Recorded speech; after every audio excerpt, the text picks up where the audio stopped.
listen, we'd have to do research on you, and I was watching you on Dr. Phil, and you were discussing your addiction. Pornography. Yeah, and I was saying to myself, how do you get off that? How do you stop doing that? You know, because Mike, I had because I would watch it openly. I would never hide it. I would watch it, and my wife would come in. What the fuck are you watching? Just watch it, you know.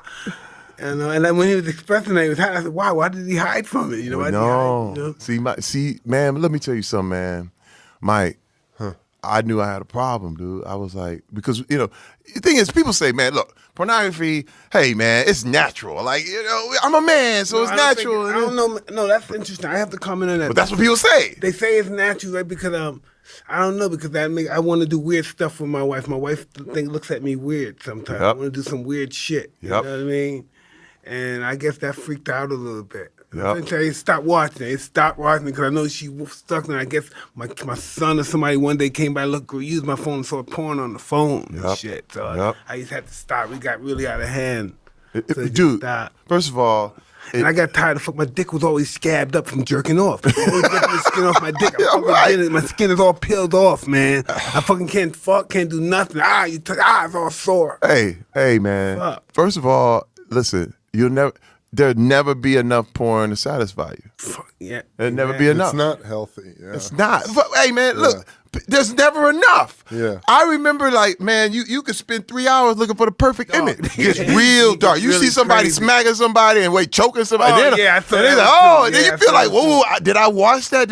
Was I a part of that? There's so because much you watched it. shit out there. And listen, it gets darker and darker and darker. I'm watching. I'm scared somebody's gonna check in on me and say Mike is watching crazy shit, and the whole world's gonna see me watching this shit. I have a daughter, and my fear is that she's in school and some kid who has a phone fucking shows her some video or something. I've heard stories from parents about their kid is on a school bus, some innocent, 12-year-old girl, and some fucking asshole boy takes his cell phone and shows her some fucking porn video. Evil. And just scars the girl. But in situations like that, we live in this world, and he's just gonna have to get a visit from her brothers or cousins or something. And somebody have to explain, because certain things like that we have no control over. When they're in school, we have no control over. I know. Hey, I said this, and it's funny. I said this at a women's conference,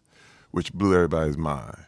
But I remember in the NFL going to, one of the things, you stop in, you go to Atlanta, and they go to Magic City, they go to the strip club, and I went with the guys. Right. Magic City is just, man. It's a den of iniquity. When I used to go out. You smell it first. Oh, man. I'm being real. When I'm in Magic City, you know what I think of Magic? I'm thinking the fucking those guys had on the slave ships coming back. God damn, you smell it you see all first. those fucking bodies and It's shit dark. rolling over everywhere. Big asses and legs. Oh, it is dark. Boobs. Wait, man, you know something wrong. Like, you just go in there like, oh, man, I descended into hell. I descended into hell. First of all. That's just how I was living back then. I hear you. Listen, hey, man, I was there. I seen it. Yeah, I really want to hear because I played in the NFL. Yes. I played 6 years. Okay. The culture is so much what you're saying. You understand? And to hear you talk about it, it's like every guy coming out of football is trapped in this psychological prism of how you're supposed to be. I'm gonna tell you. That's that toxic masculinity. That's why when I say toxic, but understand, like when I say when because you think I'm at the strip club, it's natural, but what's happened? This is what I said at the women's conference. What happens is you see the girl and she's doing her thing, but then she starts talking, and you're like, why are you talking? Shh, like you're ruining it.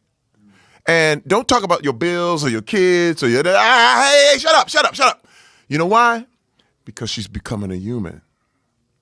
The realization is that you are in love with an image. You are in love with something that's not real. But once they start talking, and it's like, why is this irritating? See, the problem is, and this is the thing, men got mad at me. Men got mad at me because I pulled it out there. But the thing is, I said, when men are like that, even with porn, or with strip club, or anything like that, women aren't all the way human. This is what I mean. They're only like 3/5 human. Yeah. Because you as long as you just stay smiling, because it's the fakest smile you've ever seen. Yeah. But you don't care. Just fake smile, fake it, and do what you do.